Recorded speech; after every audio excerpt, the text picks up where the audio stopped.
this is an iHeart podcast. Guaranteed human. This is Julian Edelman from Games with Names. As a fellow dude, do you ever get that not so fresh feeling in your butt? That's because you're probably using the dry stuff to wipe. Wet, extra large, flushable dude wipes get what toilet paper leaves behind in your behind. You wouldn't clean the tail end of your truck with dry paper towels.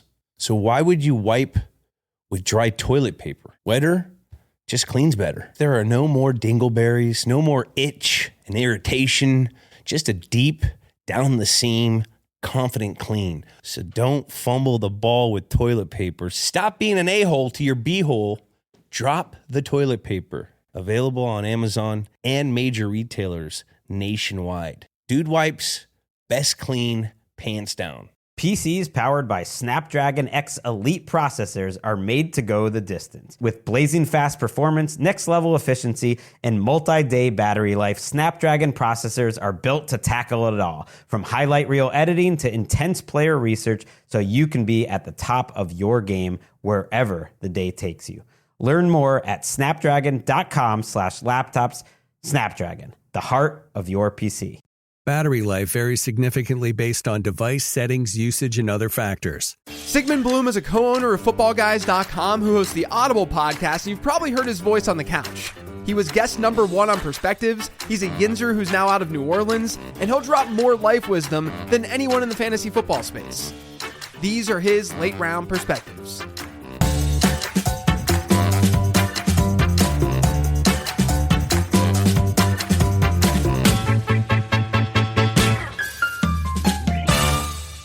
I want to just revel in that we're here and this is real and that we've created a sector of the media and the economy where we can sit around and be know-it-alls and be wrong most of the time and still call this our job.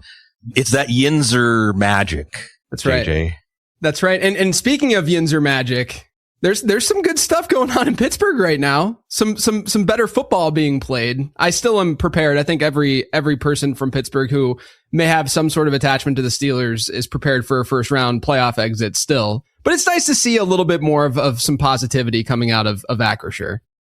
And it's Heinz Field. And they have an us against the world mentality. I want to say hats off to Aaron Rodgers with this cast off idea. Yeah. And teams, I think Jacksonville has this right now. I think Chicago has this right now. Yeah. I think teams that feel like everybody was against us. Everybody doubted us. No one thought we could do this. That's very powerful at this time of year. Yeah. So this is fun. And I think that there's a lesson that Aaron Rodgers is teaching all of us that I know we're going to get to. Yes, we all have things to learn from Aaron Rodgers. From everyone. From anyone. Yes, you know? True. Yeah. You know, it does kind of have like the one Steeler team that, cause this was when I was like peak fandom. I'm sure you're like me where it's like, yeah, that's my team that I root for if I root for a team, but doing this as your job makes you just really appreciate other franchises and other builds and other players and coaches and how they handle things. You know, like I sit here and I marvel at what Lamar Jackson does, and my, teenage self, looking at the Ravens in that way would hate my, late 30s self, but it's just, it's just the way that it goes with our jobs. I think fandom can be a beautiful thing. I also, we've both seen the dark side of fandom on both social media and in just the real world. But I think fandom can be great. And it's fun to always connect with people, over that. But you mentioned like what Aaron Rodgers has been talking about, and like the idea that you have all these players that are coming together that other teams didn't want and such. Kind of a vibe, if I go back and I think back to old Steeler teams, kind of that 05-06 vibe of that team, right? Where they were 7-5, and then you get that Jerome Bettis, Brian Urlacher snow game, and he runs them over, and that was like the turning point of the season. And maybe the rushing touchdown with Aaron Rodgers against Baltimore was a turning point of the season for them. Maybe, right. The belt and Mike Tomlin doing it with him on the sideline. We'll see. But, like I said, always great to chop it up with you. You were the first ever guest in Late Round Perspectives back in the day. And now I think this is like 76 episodes in or so. So it's great to have you back. And honestly, this is the last Perspectives episode of the fantasy season, right? Of this regular season, because the holidays and stuff next week. And I really wanted to do sort of a high level recappy. We don't have to get super, super detailed about, this specific thing that we learned, but more of the vibes of the season and more thinking about how, folks and managers might be thinking about stuff entering 2026 and so on. But the first thing that I really wanted to get to is that you're sort of a voice of reason within the space at this point. You're wise, and you're always, giving, very, very quality advice. You've given me plenty of advice through the years. Now that we've been friends now for well over a decade.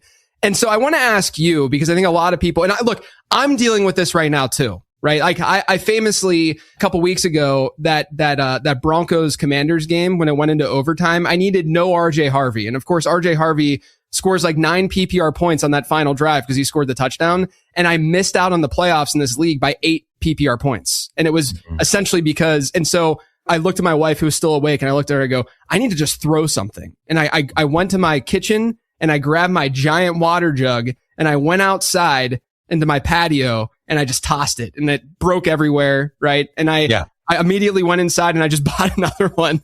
But we all go through these tilting experiences with fantasy. And of course that team is dominant and is crushing and would have probably won, the fantasy title. Or you and I would be playing each other in the Apex League this week. Right. Had Jalen Waddle and Chris Boswell scored 9 PPR points on Monday night. Instead, they scored 8.6. And now I am not facing you. And you are now facing our buddy Matt Harmon. So I say all that. I preface all that because I tilt. Everyone tilts. We all go through these experiences. What is your mindset when you have those bad beats, and what could you sort of bestow on others on how they should handle those bad beats? Yeah, this is where Aaron Rodgers is going to hold class, or Joe Flacco, if you prefer. True, yeah. Right? Because that was the old man game. And now we have Phillip Rivers. The old, and the funny thing is they're all younger than me.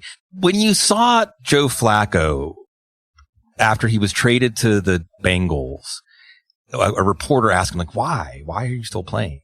And he said something to the effect of, I know there's going to come a time that I can't play, and I want to know that I played as much as I could. I left it all out on the field, as they say.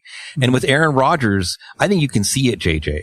Like, why has Aaron Rodgers turned into grumpy old man Aaron Rodgers, who actually is kind of likable because it's authentic? Like he doesn't have this relationship with the media now where he's like, I know that you want me to say this or do this and I'm going to keep my distance. He's just being himself. But I think Aaron Rodgers came back this year because he wanted to just be a football player. Yeah. With a football team on the very unique journey that only NFL teams take. Even other sports teams can't truly identify with it's like being part of a battalion at war. Mm-hmm. So you lose some of your soldiers along the way and so on and so forth. And you either, eventually most teams lose that final battle, right? Most teams don't make it, but it's the amazing journey. Mm-hmm. And fantasy football was created as a microcosm of football to give us the chance to feel like it's our journey. Yeah. And even if you win or lose, really enjoy the journey. Think back to that week that you thought that, I don't know, Woody Marks was going to be your savior or whatever. You think about all the ups and downs that we go through, and it provides a way of marking time, shared experiences. It's always stimulating. Fantasy football keeps you in this suspended state of always looking back and trying to learn and apply it to the future simultaneously. It gives us something that is a nice diversion from real problems. And I guess that's the other thing, is I tell people, if you're tilting because of your fantasy football team, then be happy that you're not tilting because like your mother's in the hospital and she only has a certain amount of time or something like that. Yeah. I know that I know for some people their mother might be in the hospital. Right. But really, it is like you and I sitting here and talking about this, because I think fantasy football it's all overthinkers, overanalyzers. We think we know better. We love to talk about things. We love to think about things. And through this, we found each other, and that's actually what's going on. Whether our teams win or lose is the handshake. It's the rabbit that we're Alice and winning is the rabbit, but it's the Mad Hatter and all the other, I'm the Mad Hatter. It's all of us that you encounter. That's really what this is about. Yeah, I love that answer. I do think that one thing that I try to keep in mind because like that Apex game that I had against Harmon, I was texting him throughout actually, whenever that Monday night game was going down, and I was like, yeah, I'm taking the L here, kind of reverse psychology type stuff. And reverse bloom. Yeah. Reverse jinxing it a little bit and just saying, yeah, like, yo, no way. Jalen, after the first half was over, I was like, there's no way Chris Boswell and Jalen Waddle are going to score 6 PPR points in the second half here. And then Harmon's like, oh, they got it easily, all that kind of stuff. And then I think back and yeah, it was really frustrating whenever it ended and I lost and, I lost by 0.4. That's not fun. I had Woody Marks on my team too, and he obviously got hurt. He would have easily gotten that 0.4, 4 more yards had he been healthy. But it's also one of those things where I enjoy the storytelling of what fantasy football brings us. And in 3 years, it's going to be really fun reminiscing and be, hey, remember the one time whenever this happened and I was wasn't able to overcome this game against you. And then, my one thing though is that I hope you just destroy Harmon this week. I hope that your team just blows up so that I wouldn't have even made advancement in the playoffs anyway. You always hope for that kind of thing to happen, but. That's one of the funny things, like an on the couch, my double entendre on the couch on my show. Cause my wife, who you all just saw in the background, she is doing an office league with a dentist office that she works with for the first time. She lost last week because she played Dak Prescott over Jalen Hurts, right? And she had a chance to win if Devin A. Chan was held under like 15 points and it didn't happen. But she learned that it's better to get smoked by like 50 points. Yeah. Than to rethink every decision you made and how it's your fault that you lost. Yes. But we're all being too hard on ourselves. Yeah. So it is fascinating though. And then like you say, you can still watch the next week, see what happens. Yeah. And then I'm always reminded of the parable of the Chinese farmer. I was talking to my buddy Justin Scott Royer, and he was talking about how like it's, never make those last second decisions. I think he said he talked himself out of Darren Waller at the last second. Oh gosh. In a big money contest. And I said, but maybe it's like the Chinese farmer. The old story, like, oh, my son broke his leg. That's bad. Oh, they came for the military draft. You didn't have to go. That's good. The wild horses and all that. Yeah. Maybe because you will always remember that mistake next year, you'll be at a fork in the road and you'll make the right decision.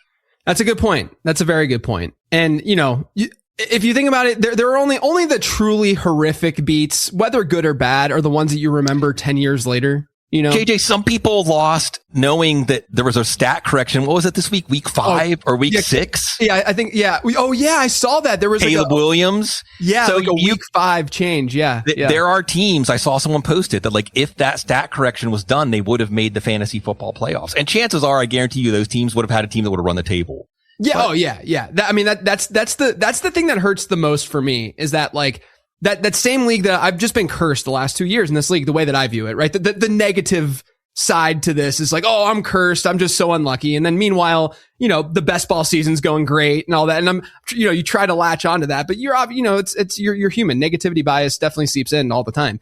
And, last year in this exact same league, I didn't get a bye, even though I had the second best record in the league because there were divisions. It's a local league. There were divisions. And then obviously I lose round 1 and then my team dominates rounds 2 and 3. Right. Yeah. And so I would have won had there just not been divisions in this league. I would have won the championship. And then this year team's going off. It's great. It's got Travion Henderson, all that. And yeah, it's painful that you could sit and bask in that glory of having a back-to-back championship. And then you start to get existential with it. You're like, well, what does that even matter at the end of the day? We're just on a floating rock anyway. What does a championship matter out of a 14-team league anyway? Well, and here's the thing, JJ, and here is why, as it is in the NFL, so it is in fantasy football. This is what the teams have to go through. This is exactly on a greater scale too. I mean, like on a much grander scale. I promise you, like when a team is eliminated, like when Joe Burrow was eliminated from the playoffs last week, he was thinking about those passes he threw against Buffalo, et cetera, et cetera. Yeah. But you try to find a way to be resilient, get it together. And next we're going to learn and we're going to be better next year. I lost the Apex championship last year because I talked myself into putting Marvin Mims in and then I talked myself out of it and he would have won it.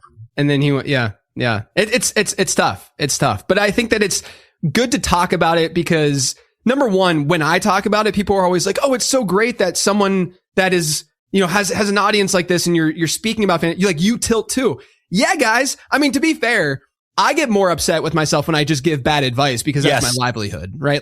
My teams are secondary to me. Like they're not nearly as important, but obviously my teams are going to go hand in hand with my advice because I'm going to draft off of the way that I feel about these guys and pick guys up and such. But, it's the advice side that's more important. So let's get into some of that advice stuff and in the analysis side. When you look back on this season, what's been the biggest surprise for you this year? It's Jacoby Brissett, and it's an important one. It's an important one for us to remember because the idea is never say never. Never say never in fantasy football. Mm-hmm. And as I've been beating the drum for a few years now, JJ, I mean, I have settled on this. The most important skill, quote unquote skill in fantasy football is perseverance. Okay. Mm-hmm. That's more important than knowing ball, folks. Yeah. It's more important than knowing to listen to someone smart like JJ. And then the next most important thing is being willing to accept a new reality before there's an overwhelming amount of evidence that it's true. Yep. And that includes being open to seemingly absurd things. Because Jacoby Brissett, as somebody who would turn a pass offense into one of the most productive pass offenses in the league, was absurd. Yeah. However, if you've been watching Kyler Murray's career, even watching Joshua Dobbs as the quarterback for the Cardinals maybe gave you an inkling that Kyler Murray is not actually running an NFL pass offense. Mm-hmm. He's not actually running the plays true to their conception and design. And Jacoby Brissett, even though he came into the league, what did he throw? Like 19 passes in his first game for the Patriots when Brady was suspended. Yeah. He came into the league as a game manager. And even until this year, his reputation was a game manager, but he's a veteran quarterback. Let's look at like Mac Jones. Now, Mac Jones is a Kyle Shanahan kind of quarterback, but these veteran quarterbacks who can actually take the plays from the whiteboard to the field can unlock a lot whenever the starting quarterback, it's not just how much will a player improve an offense. It's how much was the previous quarterback leaving things on rotting on the vine. Yeah. So, that was the most consequential development in that it turned Trey McBride into league winner. It turned Michael Wilson into potential league winner. We'll see about Marvin Harrison. And it rewarded people that said by week 2 or week 3, I trust Jacoby Brissett. Mm-hmm. Right. Because now it's 9 straight weeks, including against the Texans, because there was enough garbage time and the Cardinals defense is adding. Now what's going to be funny is this week against Atlanta, it is set up for a shootout. Is this the rug pull? Is this where the fantasy football gods get us? I keep thinking that too. I mean, it couldn't really be set up better for that offense the next 2 weeks, right? They get Cincinnati next week, and obviously they funnel their looks through the tight end, and Cincinnati can't stop tight ends. And then this week you get Atlanta, who's been reeling the second half of the season defensively. Like both defenses really have just been Arizona and Atlanta have been a lot worse defensively. And this is one of those things where I keep thinking about this with Trey McBride, where I'm like, we're all like, he's going to score 30 fantasy points in week 17 and then watch him score 5, watch him have his worst outing. But I think all logic. And again, this kind of goes back to what we were talking about at the top, but like, if you had a sound process to get to that decision, if you were logical and you didn't do something really stupid, you can't really be that mad about yourself. Like, I benched Adonai Mitchell last week for Jalen Waddle and I actually did it for Stephon Diggs too. And that killed me, right? Like in that Apex League. And that's the reason why you could say I lost. I also started Theo Johnson over Dallas Goedert last week, but I had AJ Brown in my lineup, and I'm not going to start 2 Philadelphia Eagles pass catchers when even now in hindsight, they threw the ball 18 times in that game, 15, 12 out of 15. Yeah, exactly. And so like, I don't think that any of that from a process perspective, given my lineup was bad or wrong. Stephon Diggs crushed Buffalo the last time they played them. And for whatever reason, they're just not giving him a high route share right now. That like I love Cecil says, you have a life we don't. That applies to all of us fantasy football analysts, right? Mm-hmm. And that you've gotten to peak fantasy football analyst, JJ, when you get to this like God level knowledge, and I'm saying that mockingly, where no matter what happens, JJ, you say, I should have known. Right? I should have known. Kenneth Walker's going to go off against the Rams. It was the last 100 total yard game he had back in week 10. I should have known. Right. Kenneth Walker only got 30 total yards and the Seahawks only scored 3 points. Yeah. I should have known. Yeah. Right? No matter what happens, you know enough supporting information that your brain will always say, I should have known. Yeah. And it's similar. You know, I got a mailbag question about Jacoby Brissett this week, and they were like, how could I possibly play Jacoby Brissett over Lamar Jackson and Justin Herbert? And I'm like, well, look, both of those guys could outscore Jacoby Brissett this week. But I do think that process wise, and given what we've seen and what we know about that environment, I have him ranked higher than those two. Yeah, I do too. You know? I do too. And I think that it's one of those questions too. Bob Harris says, divorce the names from the numbers. Yeah. You know, and that's the thing is if you just look at Lamar Jackson's game log, I mean, he's not a strong start. Right. The Ravens like to shorten the game. If you look at Justin Herbert the last few weeks and you knowing that Quinnen Williams is in concussion protocol. So, hey, if the Chargers with their defense, they're a defense led team right now. If they can hand the ball off to Vidal and Hampton like 35 times, they'll be perfectly content to do that this week. Jacoby Brissett is the one that the offense is running through that guy. Yeah, exactly.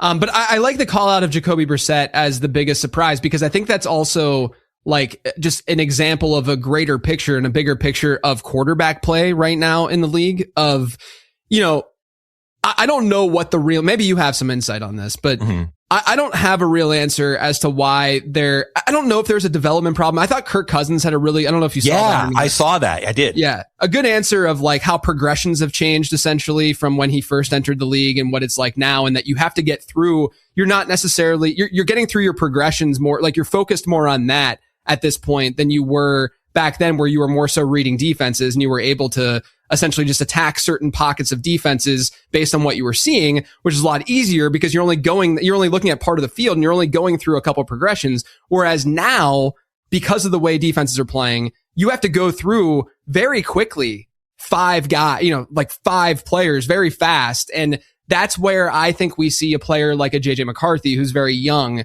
you know, maybe not being able to get through that as quickly. And then why potentially this could be why we see these veteran players who have had more, or even Tyler Shuck, who's a, 25, 26-year-old rookie, being able to come in and not be as bad of a pick or as bad of a player as many people, originally thought. And it's just a really interesting dynamic right now. And do you think that we're about to see, especially with Tua being benched, do you think we're about, and given the contract that they gave him, do you think we're about to see a shift in finally teams only giving the elite, obviously elite quarterbacks these big contracts? Or are we still going to be in this, like, these guys who are kind of in purgatory that we don't know if they're good or not, still getting these monster deals and kind of ruining, the future of those teams if they do tailspin and have bad seasons? I think that supply and demand, like basic economics, dictates that we're going to stay in this situation. Yeah. And it's not so bad. I did think we were on our way out because about 10 years ago, Colin Kaepernick and Andy Dalton were both notoriously like had their critics that would say they're a purgatory quarterback, even though both of those teams were doing very well at that time. And they were basically signed to team option contracts, basically. Yeah. The contracts were structured so that every year the team could decide, are you worth $16 million this year? That's how much quarterbacks have grown in salary, by the way. And now, it seems to me that because there's not even 20 adequate starting quarterbacks, that when an adequate starting quarterback comes up for the new contract, he gets a top of the market contract. Some of it is also, by the way, the salary cap growth and acceleration. Yeah. So, agents know that of course you can commit this money in the future because the cap's going to grow, 7% year over year or something like that. And the team that doesn't have an adequate starting quarterback will pay. And I wonder if that would be the shift, because here's where it takes courage. It takes courage to say, instead of paying Brock Purdy or Tua or whoever $50 million at a time when the team seems to be trending in the right direction, because that's the whole thing, right? It's an endorsement. It's the franchise saying, like, we like the way things are going. We're going to keep going in that direction. Trade the quarterback. Yeah. Trade him to a team and then start over. And that's exactly what Kevin O'Connell basically did. He didn't trade Sam Darnold, but he didn't sign him. Right. And I think we're actually seeing, as the year goes on, JJ, fascinatingly enough, that Sam Darnold's flaws are very apparent. and Kevin O'Connell not marrying Sam Darnold, at least that part of the decision looks wise. That's the part where like, why pay these guys? Yeah. But JJ McCarthy, the other part is being patient about quarterback development. And maybe it just is with these defenses, it's going to be very difficult. You know, Drake May's a savant, but otherwise it's very difficult for these quarterbacks. First, they need reps. That's why Tyler Shuck, it's reps. But to your other point where I think this affects fantasy football that's really interesting, JJ, is I think everybody's waking up to how much variance there is week to week in the NFL. Sure. I mean, in some ways, it's what keeps us coming back. And in other ways, it's what makes fantasy football just seem senseless. I mean, what a ridiculous exercise we do. But I think what you laid out is very important because it shows you, number one, why I think CJ Stroud this weekend's a good example. Why some quarterbacks, Bo Nix, and their offenses can really beat up on bad defenses. Yeah. But then when they face like a middling defense, it shrinks by 50% because everything works against the bad defenses. And then the other part is if we're talking about going to more pure progressions over reading a defense, offensive line play matters. Kirk Cousins said like, geez, if you're going to get to 3, 4, 5 in the progressions, next thing you know, the backside rusher's on you.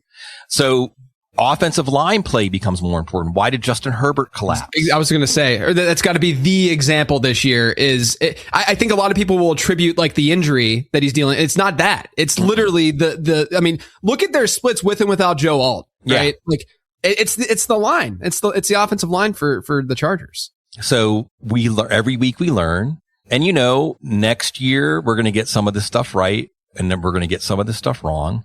Yeah. But I think that much like the NFL, I'll sum this topic up in this way because I love all sports. Like I'm getting amped about the World Cup. You know, I love all sports. I love all of these competitions. But why the NFL? Like why focus just on the NFL other than our Yinzer roots? Because football is a religion in Pittsburgh. And Chuck Klosterman wrote a really good piece back on ESPN's page 2. ESPN had a blog. It was actually pretty cool. Hunter Thompson wrote for it. And it was an excerpt from his book, I think, called Walking the Dinosaur. And he talked about how the A11 offense, remember the A11 offense? Mm-hmm, mm-hmm. And basically how like football has rules and then you can do anything that's allowed within the rules. Anything. Yeah. Yeah. If the rules don't say you can't do it, you can do it. And because of that, it's very progressive. And this is where we get to copycat league, right? Now it's the tush push, whatever. If it works, it's like DNA. It's like Darwinism, right? If it works, it proliferates until it doesn't work. And then it doesn't proliferate. So we can never step in the same river twice. It's always different. It's always changing. It's frustrating, but it keeps it so vital and stimulating. I think that you also see that. I mean, look, you've been doing this longer than I have. And I've been, doing this now full time for 13, 14 years. But even in that time frame, I've seen the ebbs and flows of the actual game changing fantasy football and how those evolutions occur and happen. And I think we're seeing it now, even today, where one of the things, and let's move on to this next topic because I think it plays into this. The season's about to end. There's only 2 weeks left. I mean, by this point, we generally know what our teams look like going into the semifinals. And then next week, there's going to be injuries, but that's basically who we're adding and dropping. Like we know who the players are at this point. That's why I don't want to focus too much on that. What I do want to focus on is when we look back on this season, what do you think is going to be one of the biggest stories? And I have something that I want to add, but I want to hear what you say first because it does what I have to say does play into what we were talking about a little bit.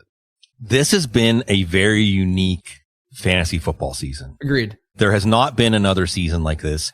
And it maps to a very unique NFL season. Let me touch on the NFL season stuff first. With the exception of maybe, I don't know, Carolina, every team that makes the postseason tournament can win the Super Bowl. Yeah. And we can't usually say that. It's why playoff fantasy football is going to be awesome this year. If you haven't done playoff fantasy football, you can do it with 5 of your friends. You can score it by hand. You can do an actual draft in person or an email draft or do it over your text messages. You don't need any league software or anything, but it makes you have to take a stand on how far teams are going to make it in the playoffs, which is there's going to be a wide set of opinions. Yeah. Now, in fantasy football, what's interesting, JJ, is here's something you have not heard this year. Oh, well, all my Justin Jefferson teams, it doesn't matter if he goes off because I didn't make the playoffs because of him. Yeah. Or Ashton Genty or Lad McConkey or whoever, right? everybody has stepped on landmines. Yep. Everybody, even the good players like Jamar Chase had a stretch with Jake Browning, right? If you avoided Trey McBride because of Kyler Murray, you were right. Right. And yet he's going to be a league winner, right? Yeah. Yeah. So it was, again, about perseverance. And where it culminates is here we are in week 16, JJ. And if you're playing, you have some real decisions to make. Unlike most seasons, it's like, okay, well, hey, 7 or 8 of your starters are like, those are the guys that got you there, right? Yep. This season, I mean, at running back 2 or flex, at quarterback, at tight end, if you don't have like one of the top 2 or 3, at wide receiver, I feel like, what are there, like 15 guys maybe? Dude, that was actually what I was going to say. Since you just brought it up, I'll just chime in. But that was the thing that I was going to say as like a big story this year. You and I mean, when you rank players every week and I look at wide receiver, I say to myself, there's 8 good players and then there's just the rest, right? Right. And yeah, there's like groupings of what the rest is, but you know, the wide receiver ones go to like, I don't know, Nico Collins-ish, right? Into that area. And then there's a giant chunk of wide receiver 2s. And then there's an even bigger chunk of wide receiver 3s. And the data bears this out too. The data says that wide receiver 1s this year, if you just look at the wide receiver 6 in terms of points per game and compare that to history, the wide receiver 6 this year is outperforming history, right? Outperforming what we've seen over the last decade plus. But then you get into the wide receiver 18, 24, 30, 36, historically bad, like historically bad. And I think that if you are playing fantasy football still, you've experienced that where I have a bunch of Stephon Diggs this year, right? He's been unbelievably frustrating to have because they just aren't giving him the route share that he needs to be able to thrive and do a lot from a production standpoint. Obviously what they're doing is fine, you could argue, because they're winning. But, you know, selfishly, if you have him, you're like, man, why won't they just use him more? Because we've seen the kind of production he can post when they are using him more. And so, but then you take a step back and you're like, well, Zay Flowers is like this too, or has been like this too. Or Cortland Sutton has been like this. You know, Troy Franklin you see these ebbs and flows. Like Troy Franklin was their wide receiver 1 for 4 weeks of the season. And then all of a sudden, Pat Bryant jumps him. And now Troy Franklin's an afterthought. I know he was fine last week, but he was still running fewer routes than Lil Jordan Humphrey last week, you know? And so to me, this season, and you mentioned that it's been like unlike any other, I definitely feel that way as an analyst because I've almost seen it like we've had these like mini seasons within the season. Exactly. That's it. Cecil calls it windows. Yeah. Matt Waldman has been counseling us for years that the NFL consumes the season in these 4-week chunks. And everybody. So if I could give advice to folks from a fantasy football perspective here is we're all used to, we gear up all off season. We draft our teams. And then for the next week, 2, 3 into the beginning of the season, we adjust to the new reality, right? Yeah. But that task doesn't end in September. Right. That's the entire season. Right. The entire season, you should be open to things being different than they were last week and last month. And honestly, looking backward past a month, I don't know what it's useful for at this point, unless you're getting players back and you're looking at like, well, when the last time they had this player, what did the offense look like? But as far as trends, I feel like you're looking at the last 3 or 4 weeks. And I'll give you another good example here.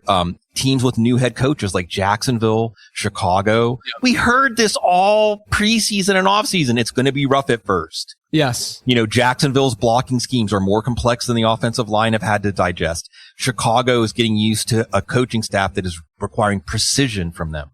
And what are we seeing? Who are 2 of the hottest offenses now? Right. Yeah. So understanding the context of these things is so important and not being surprised. We should be more surprised if Jacksonville and Chicago were getting worse over the course of the year. Innovation is what gets your business to the big leagues, and Wasabi is designed to give every business a shot at competition. Break free from skyrocketing storage costs and unpredictable egress fees from old and top-heavy legacy providers. Wasabi is the world's hottest cloud storage company and the go-to provider for professional and collegiate sports teams and leagues around the world, and here's why. Innovation. From Wasabi's AI-enabled intelligent media storage, Wasabi Air, to the industry's only cloud storage service with triple protection against cyber criminals, data deletion, and ransomware, Wasabi has taken the lead in big lead data storage. Remember, Wasabi is up to 80% less than market competition and doesn't charge a cent for businesses to access their own data. Wasabi, another championship story. Check them out for free at wasabi.com. Wasabi Hot Cloud Storage, proud partner of iHeart Podcast Network. Lowe's knows Sundays are for football, so tackle your home improvement projects by Saturday and earn your Sunday with great deals on LG and Bosch appliances, select Bounty and Swiffer cleaning products, and more. Then once your to-do list is done, get ready to kick back, relax, and enjoy the game. Shop in-store or online now and earn your Sunday with help from Lowe's, official partner of the NFL. And then you can look at the individual level too. I mean, there's player like in September, everyone was like, yeah, Roma Dunze and Mecca Ibuka, league winner. Yeah, like you're just going to use him. But now Michael Wilson. This is actually okay. This is something that I'm going to be fired up about because right before we hopped on, I had been talking in the late round Discord with a bunch of subscribers about TreVeyon Henderson's season. Okay. And this is, we don't have to dig into Henderson in particular just yet, but I do want to talk about this concept and idea. But TreVeyon Henderson and Emeka Egbuka have done the complete opposite in terms of how they've produced this year, right? And I would argue pretty strongly that you actually, that Emeka Egbuka, despite what he did to start the year, and despite me, I mean, I was super high on him as a prospect and, as a player, and I still am. I think he's got a very good career ahead of him, right? But right now things are very shaky because of what's going on in Tampa Bay. But I would argue that Emeka Egbuka has, but even if, I don't have the numbers in front of me, but let's just say Egbuka has been better versus ADP or within his position than Henderson has. I would argue that he's been a worse fantasy asset for your individual team because he starts so hot. And this is what you're saying, like kind of anchoring to what happened earlier in the season. He starts so hot and then you start to make excuses for when he's not so hot, right? And yes, there should be some regression eventually hitting, right? Realistically, he's not going to have a 50% catchable targets rate, forever. That's just not it's just not what happens. But it's only a 8-game sample. Like anything can happen within like that small of a sample. Now you got Mike Evans back and Jeremy McMillan back. And the problem is you feel bad benching Emeka Egbuka.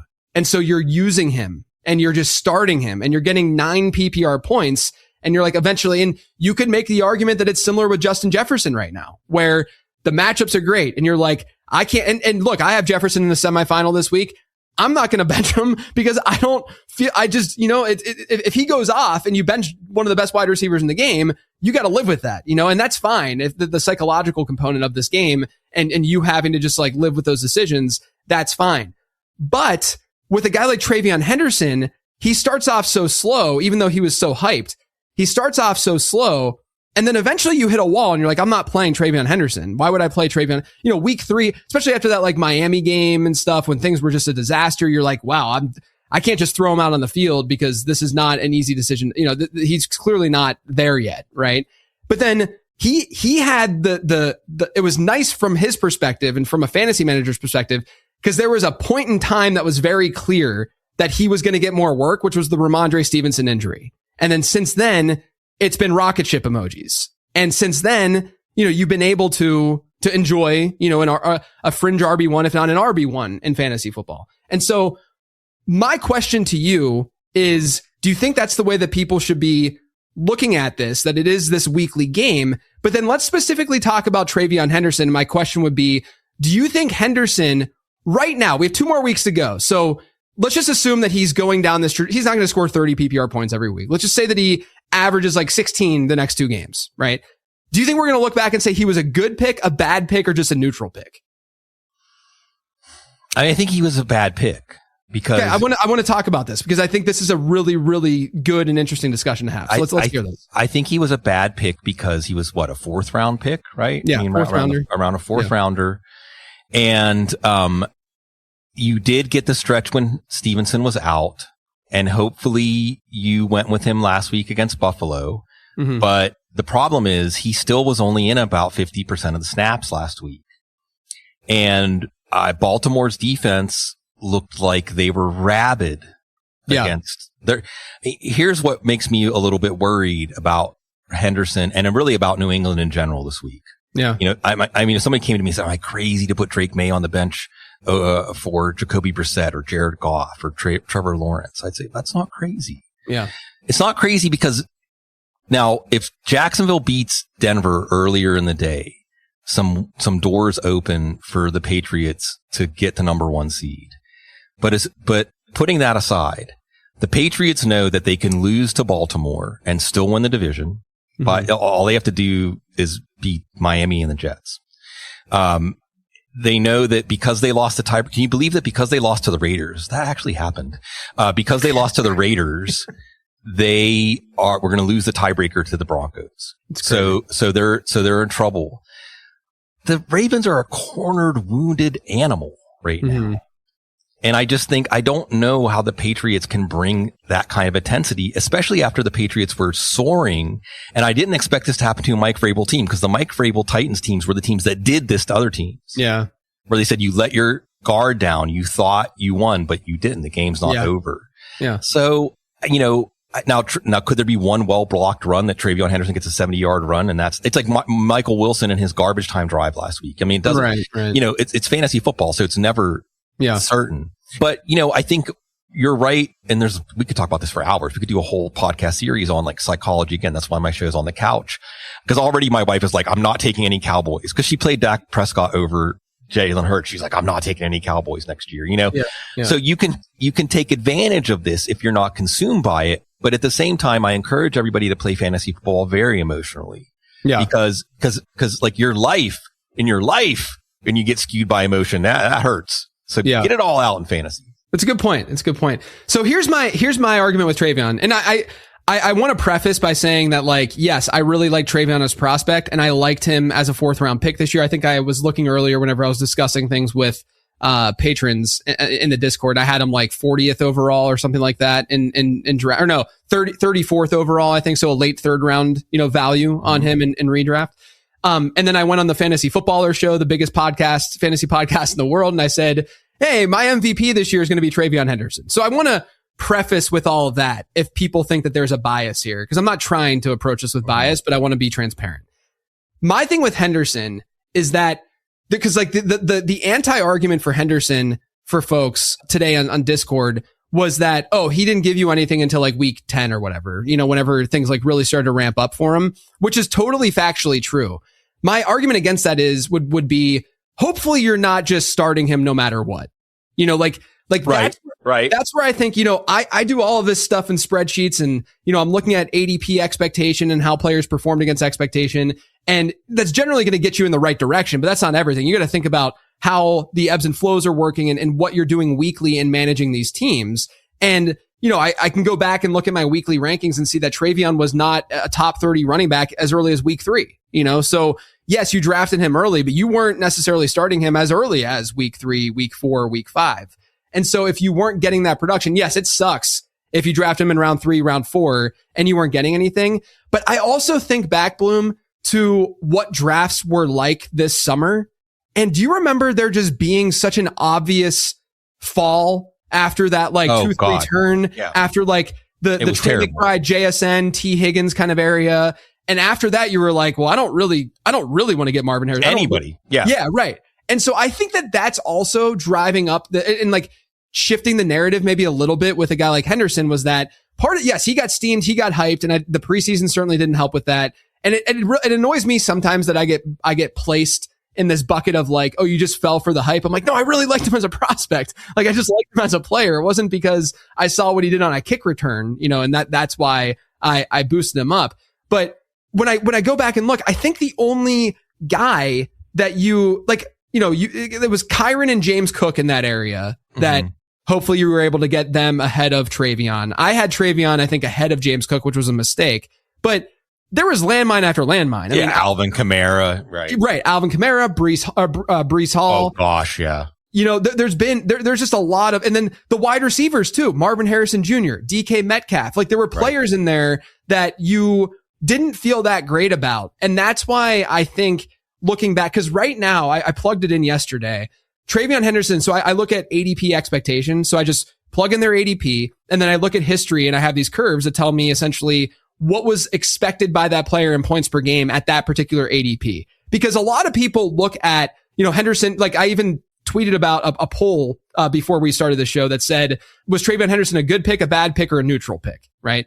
And the response from people was like, well, he's the RB18 and he was drafted at RB17, so therefore he's more of a neutral, but that's not how this works. Like if you drafted an RB5 and he's the RB8, that's a great pick, right? Because expectation wise, there's a wide range. There's not that much further north that those guys can necessarily go. And so that's why I look at raw points per game, because it allows you to have like a real value of where that player is versus expectation. Right now, TreVeyon Henderson is minus 0.6 points per game below expectation, or 6 points per game, 0.6 points per game below expectation. And so my argument would be, and I want to just hear what you have to say about this, because I care deeply about how you feel about this kind of stuff. Yeah. Like my argument would be, he's playing barely below expectation on a points per game basis right now, but his production is coming at such an important time of the fantasy season that yes, realistically, there's no difference between week 10 and week 1 from a real football player's perspective. Like it's just the fact that like, yeah, it's more important that in week 15 in the playoffs, he had a monster week and teams with TreVeyon Henderson likely moved on because he had you could look at best ball advance rate. He has a great advance rate right now because he had this monster game. And the argument against that is, well, those teams didn't make the playoffs because he spent a 3rd or 4th round pick.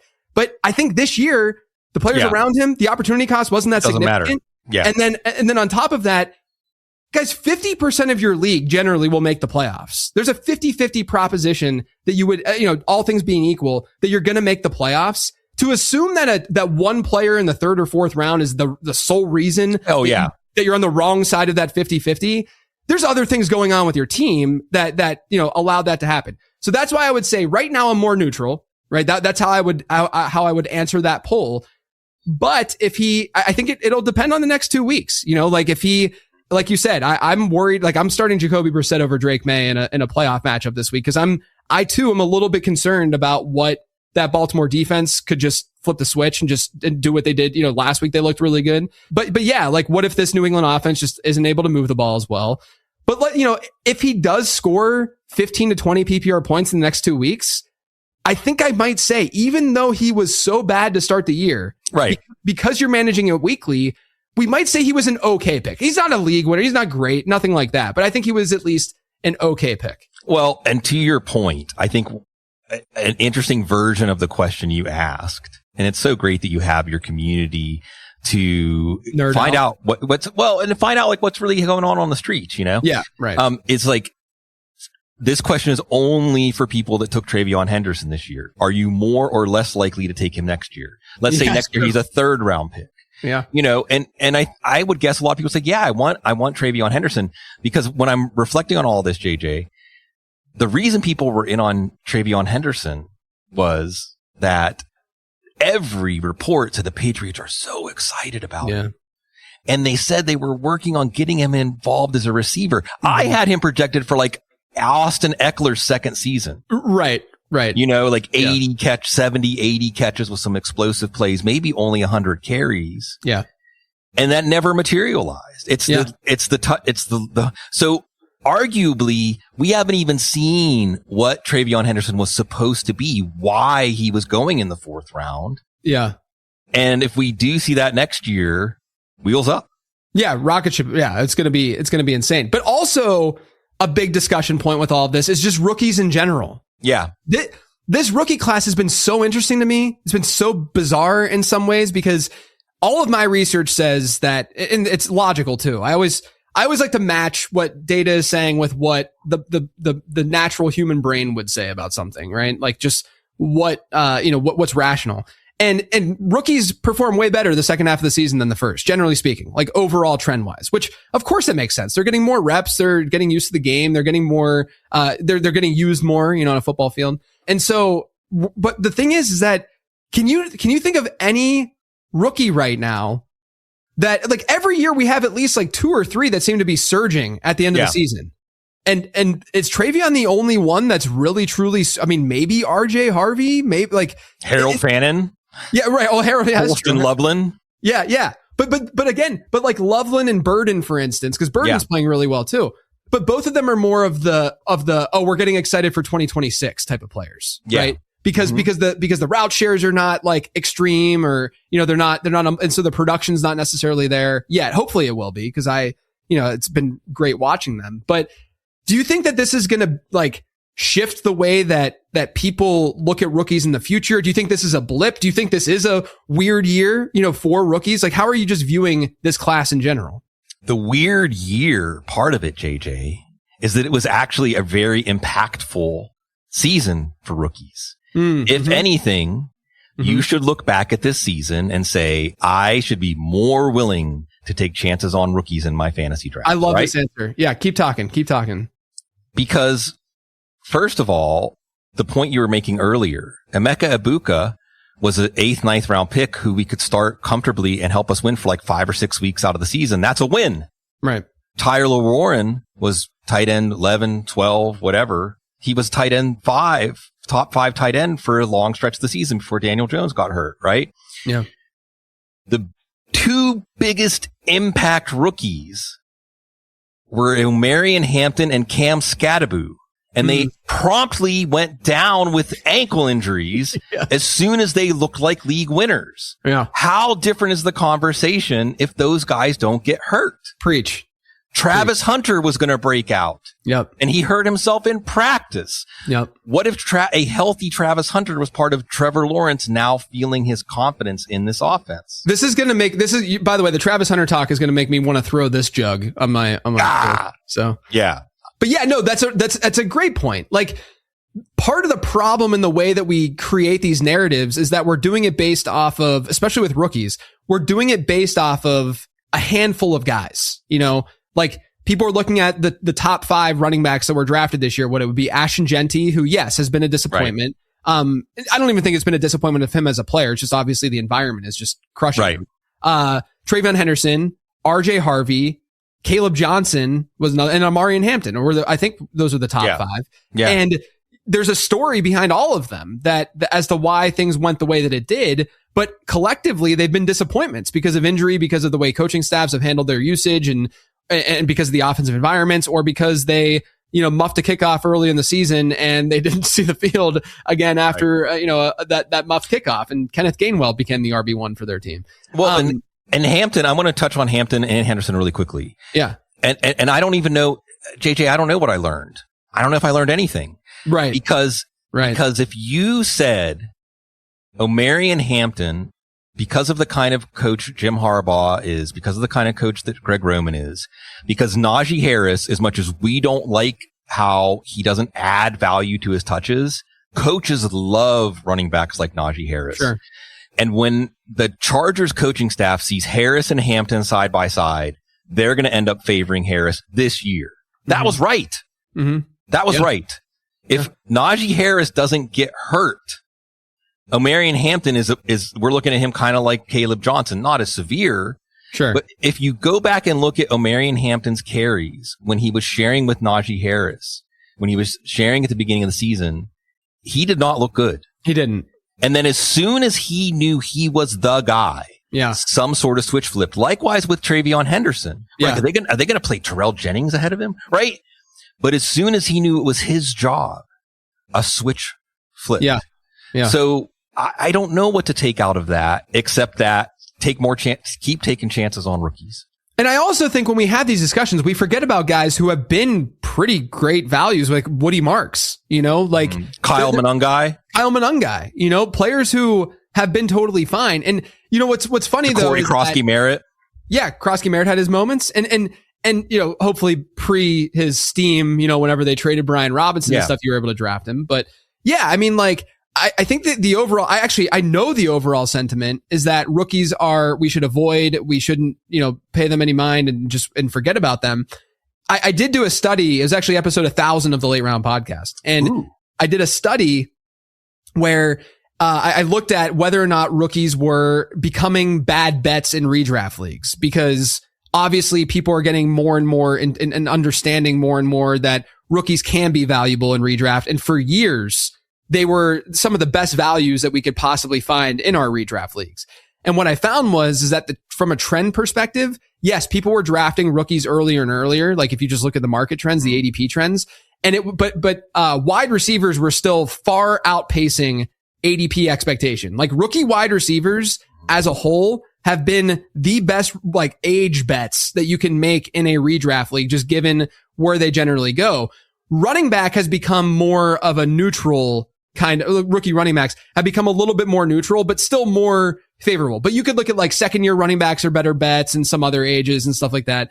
But generally speaking, entering this year, we shouldn't have said to ourselves, no, they're getting steamed up too much. We should be avoiding them, right? I do think that some of the outcomes have not been that favorable, but like you said, we forget quickly about Cam Scadaboo. We forget quickly that Amari Hampton could have had a monster year had he not gotten hurt, you know, and think like things ebb and, things will change throughout a season. And we'll say, oh, well, Travion Henderson's only good because Ramondre Stevenson got hurt. And it's like, okay, but there's plenty of other guys like Michael Wilson's only good because Marvin Harrison Jr. got hurt. Right. Know? Well, and the other question that you have to ask yourself is, I get it, because if you're drafting a rookie, you probably have high expectations for him. Right. And then when the rookie doesn't meet your high expectations, it feels like the rookie's a disappointment. Yeah. But I guarantee, JJ, if people went through this exercise and said, okay, but let's compare Travion Henderson to the running back that went before and after him in drafts. Yeah. Let's compare rookies to the veteran counterparts in ADP. Just as many of them were disappointing. Exactly.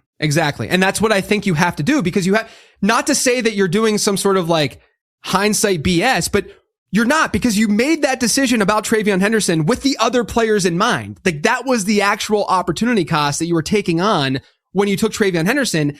And yeah, there's going to be players later that hit better than him. And you could sit there and say all day, oh, I should have taken this guy over. You can play that game all day long. Like we should have taken George Pickens over Travion Henderson, and he was generally going later. Or even, Jamison Williams, who's another player who falls into this bucket of weird season where, the front half of the year, completely useless, crushing teams because he's taking zeros. And then now he's winning fantasy championships, And so I do think that like having that weekly perspective and then trying to just place yourself back to how you were thinking when those decisions were being made can really go a long way and can really help people kind of wrap their head around like the concept of all of this. And I also think with the Travion talk, I found through doing my draft guide every year where I have like players to target and avoid. And I kind of want to frame it differently this year because it's all based on cost and stuff, but whatever.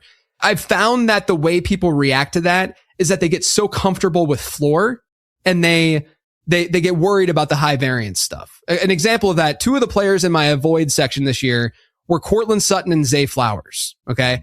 I think that people would look back on the season and say, oh, like they weren't that bad of picks. They were whatever, but that's kind of the point too, is that like the reason I had them as avoids is because I didn't see the best ceiling in the world for them. And I think we've kind of seen that, with Zay Flowers, it's a touchdown ceiling. With Cortland Sutton, it's this roller coaster that you go through every year with him. Right.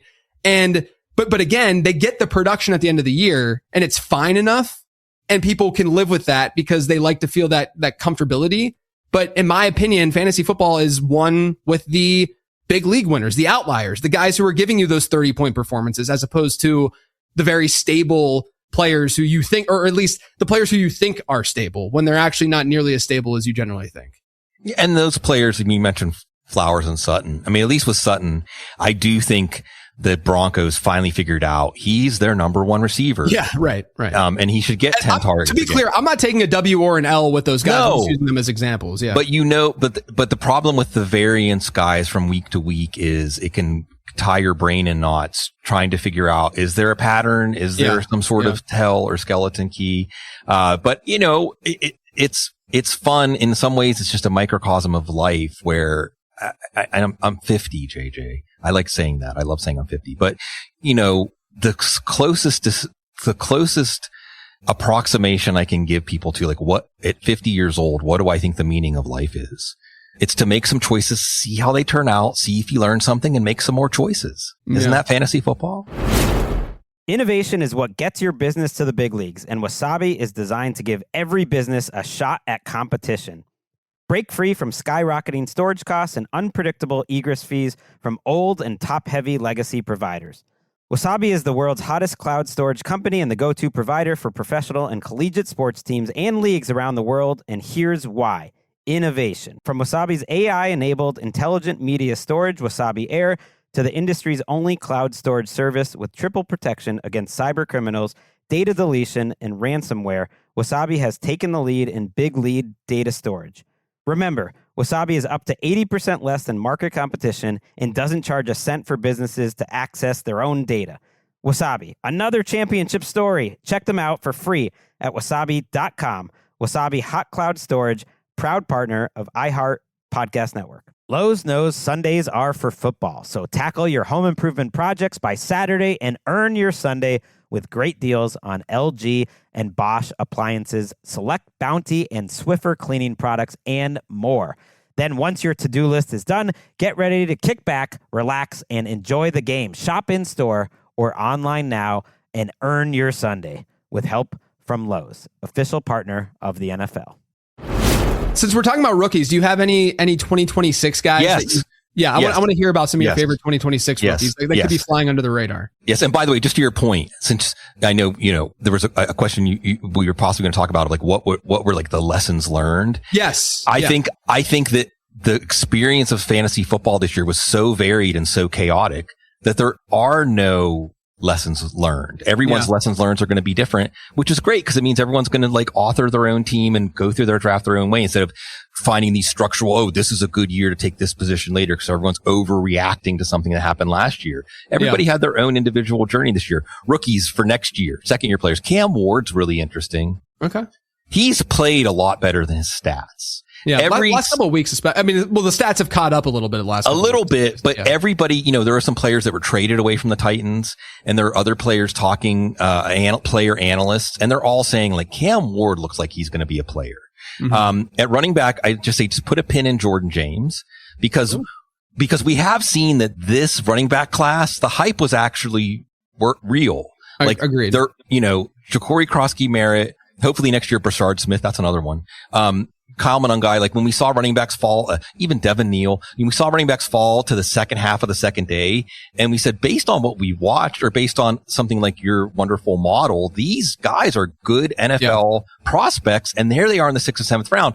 And people are going to point and say, but the chances of a 7th round pick hitting are this percent. But this wasn't that kind of class. Yeah. Jordan James was a 5th round pick and he was Kyle Shanahan's pick. Yeah. Now Shanahan has famously misfired on some guys like Isaac Guerendo, Joe Williams, Trey Sermon. But Jordan James is different. Jordan James is like Monangai. He doesn't have gaudy measurables. Yeah. He's more like Bucky Irving, another Oregon back, where it's just the way he plays the game. And we know that in Shanahan's run scheme, it's the decision making, it's the vision that is way more important than the tools. That's why I was really shocked by him with Isaac Guerendo. And I think I just heard something very recently. I think James had like a knee and then like a finger or hand or something. But Kyle Shanahan said something about him in the last week or two that was like, oh, no, we haven't forgot about Jordan James. He just hasn't had a chance. And I'm thinking next year, he's probably the backup to Christian McCaffrey. When we're all like, oh, McCaffrey's going to stay healthy, right? Yeah, right. At wide receiver, I want to emphasize Kyle Williams because we know Drake May is good. He's flashed. And Kyle Williams, in the small opportunities he's got, looks like a game breaker. He looks like he could be a sort of Jameson Williams light in this offense. Yep. And speaking of Jameson Williams, Isaac Tesla, let's not forget about him. He wasn't supposed to be nearly this good yet. Right. Now, I don't know when the opportunity is going to come for him. And then at tight end, I'm going position by position. Terrence Ferguson is really fascinating.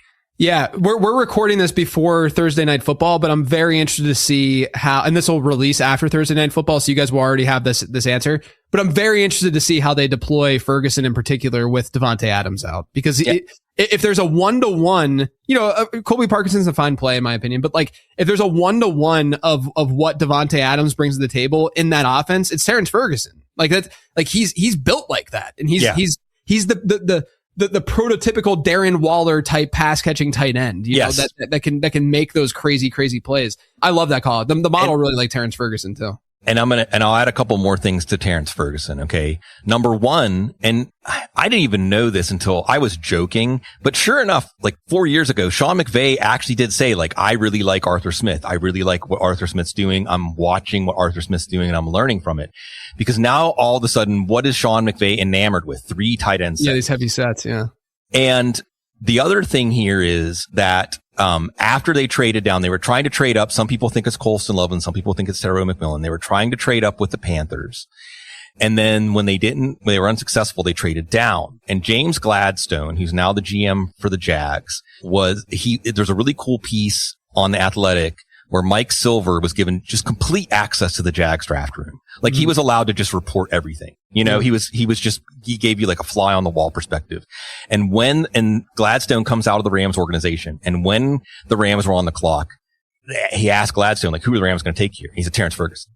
Yeah. Like, I mean, it's a pick. I'm getting some chills as I'm recounting this because it feels like one of those preordained kind of things that Sean McVay is going to evolve. And can a tight end be a primary target in a Sean McVay offense? I think we're going to find out the answer is yes. Well, the sick part about Sean McVay is that even when he has these 3 tight ends on the field, he'll still run 11 personnel with them and do this and line them up as wide.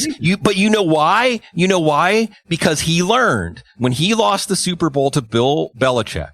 Yeah. First of all, Belichick did 2 things in that game. One was he would show Jared Goff one defense when the speaker was still open, up to 15 seconds. Yeah. And then after the 15 seconds was cut off, Belichick would switch it up and Goff, the smoke would come out of his ears. The other thing was the Rams defense was also Aaron Donald, right? Pitt football. Yeah, hail to Pitt, baby. Aaron Donald was ball. I mean, he's Aaron Donald. This defense was great. And in the last drive, Josh McDaniels, they did 22 personnel, 2 tight ends and 2 running backs, but they spread the field. And the Rams, and they hadn't practiced that all year. Yeah. And it was at the end of the game. It was their touchdown drive. Yeah. So trust your players. Do things, coaches that trust their players to do things they've never shown they can do before, but in the game situation, they know. So Sean McVay learned him, because remember, that was the game that before the game, McVay goes out to center field, to midfield. And he's like telling Belichick, like, oh my God, you're so amazing. Yeah. And observers, we saw that after the fact. He lost the game right there. Yeah. They already lost the Super Bowl. Yeah. But Sean McVay realized, like, I have to be like him, not admire him. Right. I have to be as smart as him. Yeah. And it goes back to what you were saying earlier about football being the game that we love, because you can be so creative within the boundaries of those rules. And that's exactly what McVay has brought to the table. I want to talk about really quick. Yeah. Some of these, we got to talk a little bit about the remaining playoffs. Oh yeah. Week 16 and 17. Is there any player in fantasy who has helped us get here to the semis that you think could maybe not do so great over the next couple of weeks? Oh yeah. I'm worried about Josh Jacobs, man. I mean, I'm not putting him on my bench, but he's told us, I think it was at the game against the Giants that he took a hit on the turf, on the knee, and his knee stiffened up, and he didn't play the next week, not because of pain, but because he hadn't gotten the range of motion back. And then on Thanksgiving, he had to leave to have the knee checked out. And they said against Chicago, the knee was not responding well by the end of the game. That put last week's game in question. Then he actually hurt his knee again last week. He had the 40-yard touchdown run and looked good. But JJ, man, scary. I mean, I would be more surprised if he made it through the next 2 games without incident than if he had to leave, because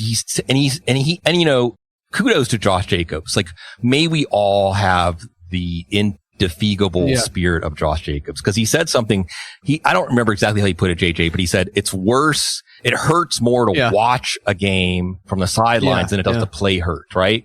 And I love that spirit. And I want to tell everybody, I'm looking in the camera as I say this, like, when you're setting your lineups this week, I want you to really think about it. Like, you're in the locker room, you're looking at these players, and you're thinking, like, it is my season. Who are we trusting? Who are we trusting with the season on the line? And I want to trust a guy like Josh Jacobs because he has that spirit, but I know that means that he's going to push his body to the limit in a way that I just don't, he doesn't, I mean, even this week, I'm not sure he's going to play this week. He's already saying like, my knee's not feeling great. I mean, his snap shares have not been that strong, you know, like even when he's been active, they're still using plenty of Emmanuel Wilson. And I think even from Green Bay's perspective, this is a big game for them, obviously, against Chicago. And so I think that, like, you know, you always have to think and have the mentality of like, okay, how big is the game? Can they push it? Will they push it? This is why when people ask about like players getting shut down at the end of the year, I always say players want to play. They want to be on the field. Look at what Joe Burrow is doing right now. You know, like he just wants to play. Yeah. But if they are 90% in terms of health and they don't have a meaningful game, then they might sit out versus if they were 90% or even 80% playing in a meaningful game. Right. And so because this is meaningful, he's going to probably push it, I would imagine, to some degree. But Emmanuel Wilson's not looked bad in relief. You know, like they have players, even a Waldman favorite in Chris Brooks. You know, he's been a solid enough player for them back there too. But yeah, I would agree. I'm a little bit nervous about Jacobs as well. Are there any under the radar league winners the next couple of weeks, like guys that just haven't been very productive that could be on the waiver wire? You know, I keep mentioning him. I'm getting drunk on Audric Estime. It's New Orleans. It's New Orleans, right? I'm getting drunk on Audric Estime. The Jets and the Titans. And this gets to philosophical things about fantasy football. What is the most important factor when you're making a lineup decision? Well, it should be on a case by case basis because matchup is important, but matchups are only important at the extreme ends. Right. But the Jets and the Titans are the extreme end of just poor defenses.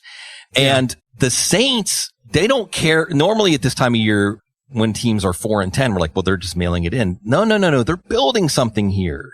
Remember, we consider Kellen Moore an offensive genius, right? Look at the Eagles offense last year compared to this year, right? Right. Tyler Shuck. Again, we joked, give every quarterback 7 years in college. Well, maybe actually these new NIL rules may allow quarterbacks to develop and be more ready, right? You know what I mean? It's like the first time you ask a girl out on a date. Like, I mean, it might go really poorly, but if you're more mature, it might go a lot better, you know? The offensive line is good for the Saints. And they're not playing like a team playing out the string. They're playing, I mean, they beat the Bucks and the Panthers on the road. They're the best team in the division right now. The Jets just got their defensive coordinator fired. Yeah. You know, the Titans Shadur Sanders looked like he might be an NFL quarterback against the Titans. Yeah. So this is one of those things where, and it might be Evan Hall, but Audric Estime. Yeah, I was going to ask about that. Do you see it being a big? I mean, I've had a really hard time. This is why I'm now want to dig into this a little bit more. But I've had a hard time because their deployment last week in a small sample was kind of odd because Evan Hall was a good. I don't remember if you remember like. Oh, you're Northwestern, yeah. Like good pass catching prospect. Good athlete. Yeah, that's like what he did. And then Audric Estime was just the bruiser in college. Like he didn't do that much through the air. He was never. You would never look at him and say, that's our pass catching back. But then last week and how they played that when they were in that negative and trailing game script, Estime was that guy. He was the 2-minute back and Evan Hall was more of the early down back. And so I'm really like, I've had such a hard time like trying to, because it seems like everyone's going down the Estime route. And I've just had this really hard time because I overthink everything of just like which one of these guys is, or is it going to just be a true 50-50 and you just prefer Estime because you like the talent profile a little bit more? Or just that Estime made plays to help them win last week. Yeah. And you saw the burst. And whether it's Estime or Hall, the other thing, the reason why, and we could bring up the name Jawar Jordan here too, although, Nick Chubb's back at practice. We'll see about Woody Marks, maybe, probably. Who knows? Woody Marks, the rookie who gets veteran rest on a Wednesday. By the way, have you? I mean, this is Woody Marks is the Deontay Johnson of running backs, right? Of just getting like he is in the blue tent every right. He has a magazine that he goes in there and like reads a new article every time he goes back to the tent. I can finish that article now. Really unbelievable. Him and Marshawn Lloyd both coming from USC like that, and then just constantly injured. But yeah, sorry, I didn't mean to interrupt. No. So I think that you also have the reason this happens. If you want to go deep, I mean, people will remember players like D Brown. There's been so many players over the years in week 16, week 17. It's because they're fresh. Yeah. It's because they're fresh and they're playing defenses that are beat up. Yeah. So that's, and I just think, Evan Hall did get the 2 red zone opportunities over Estime, but Estime is the more classic. Like you said, this is kind of backwards. Hall was more of the versatile back and Estime was more the between the tackles pounder. Right. I just know that the Saints offense is a wave that I want to catch right now. Yeah, no, it's fair. I just wanted to, I genuinely don't know, with the running backs just because of what we saw last week. And I agree. You would think that Estime would be rewarded based on how he kind of performed in that small sample. But it's just, this is the downside of running back play. Whereas like a Michael Carter, I don't know if you saw that's safer. Yeah, the Gannon quote where he was like, I really trust him and he can carry a big workload and he can do it. So I'm like, I'm going to ride Michael Carter. And I would assume that you would be riding Michael Carter over one of the Saints backs. Yeah, I've got Carter ahead of Estime. But for instance, I'm agonizing over like Estime versus Ken Walker III as a flex. Right. Right. Some of those like guys who just are not giving us anything at the moment. Right. And I have this nagging feeling that after like the first 2 or 3 drives of the Saints Jets game, we're going to say why were we talking ourselves out of playing Estime? Yeah. Yeah. No, it's fair. It's fair. All right. Before I let you go, I've been doing this with every prospective guest. Bold prediction for week 16. Let's hear it. Jalen Coker, baby. Jalen Coker. Oh, I love it. You have him in Apex, don't you? I think you have him in the Apex League. I do. And my wide receivers are so bad I have to play him. But there's another league. Listen to this, JJ. There's another league where you can play up to 5 wide receivers. I'm playing in the toilet bowl. Okay. Every dynasty league should have two public service announcements. Cause chances are if you're into JJ stuff, if you're into my stuff, you're listening to fantasy football, watching fantasy football this late. If you have a dynasty league, it should have a toilet bowl and the prize should be either the number 1 overall pick or an extra first round pick at the end of the first round. Oh, I like that. To keep everybody interested. Yeah. And then you combine that with no trade deadline. Yeah. You're a no trade deadline is so good. And when you have I've always been a right before the playoff trade deadline guy. But give me the argument for no trade deadline. Well, it's wonderful chaos. Yeah, it is chaos. It's wonderful though. I mean, it gives you something, even if you're like a last place team, that's true. You can look at people's starting lineups and rosters. What if they just lost Patrick Mahomes and you've been sitting here, with CJ Stroud on your bench wondering, am I ever going to be able to trade him? But then when you have the toilet bowl, you also have the incentive of maybe I want to keep my good players so I can get that number 1 pick or that extra first round pick. So it gives you, but listen to this. I can play 5 wide receivers. My first 4 basically set. Mike Evans, Puka Nacua, Zay Flowers, and Wan'Dale Robinson. It's a PPR. It's Jackson Dart. And then my last choice is down to Justin Jefferson or Jalen Coker. And man, I can't think of a reason to play Justin Jefferson over Jalen Coker. We saw what Kyle Pitts did against Tampa last week. Yeah. And Matt Waldman, I'm going to mention, I have to mention him like 5 times a show. Matt Waldman has been excellent at chronicling this. The one guy who can roast man coverage right now in the Panthers offense is Jalen Coker, not Tedero McMillan. Jalen Coker. And you've seen teams really put the clamps on McMillan.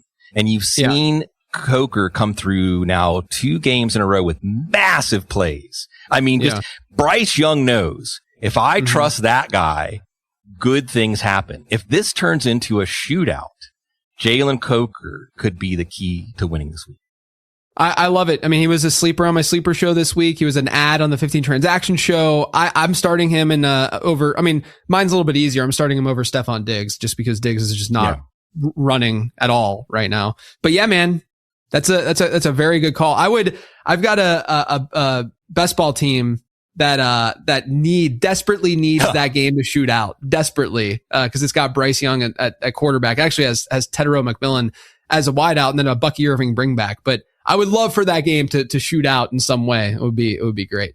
But man, this was great. As always, I love you're one of my favorites in the space to sit down and talk to, partially because we approach this in different ways. And I think it's just really interesting to get your viewpoint on this stuff, because I don't think of things the same way that you do and probably vice versa. And so, it's always a pleasure to talk to you. You're an OG. You were the OG on Perspectives too. So it's great to bring you back. Thank you so much for coming. Let everyone know where they can find you and what you're doing. Yeah. Well, first of all, you can find me down in New Orleans, and JJ, come on down. Come on down to New Orleans. Everyone needs more New Orleans in their life. I love New Orleans. I want to be the ambassador for everybody to New Orleans because I want to show them why I love the city so much. And also you need New Orleans in your life. But football guys, we're always there. Like you talked about at the beginning of the show, like we're tilting. I mean, we are of the people that we are serving. And if we lose that, then what does it matter anyway? So yeah, I mean, just we're obsessing about all this. And since I mentioned it, playoff fantasy football, I'll be putting my playoff fantasy football ranks out, a few days after week 18 is over, usually by Tuesday. So this is a great year to dabble in that. It's fun. You can score it by hand. You can do it among your friends over lunch. You can do your draft at lunch. Back to the roots of fantasy football and our love of this game and sharing it with our friends. And, I was happy to be back, this is a great joy also to see how far you've come in your career and so many other people. Y'all are growing up into great, thought leaders and personalities. And I'm in awe sometimes at how this thing has just kind of sprung up and we've found our people. And then in turn, we found our people and the people that we serve. And all of you, if you're listening to this show, if you're part of JJ's tribe, you're doing good. Thank you. I really appreciate that. Appreciate everyone for tuning in as always. Bloom, you're the man. Hopefully we get to do this again soon. But otherwise, everyone, good luck in your semifinal. And as always, thanks for tuning in.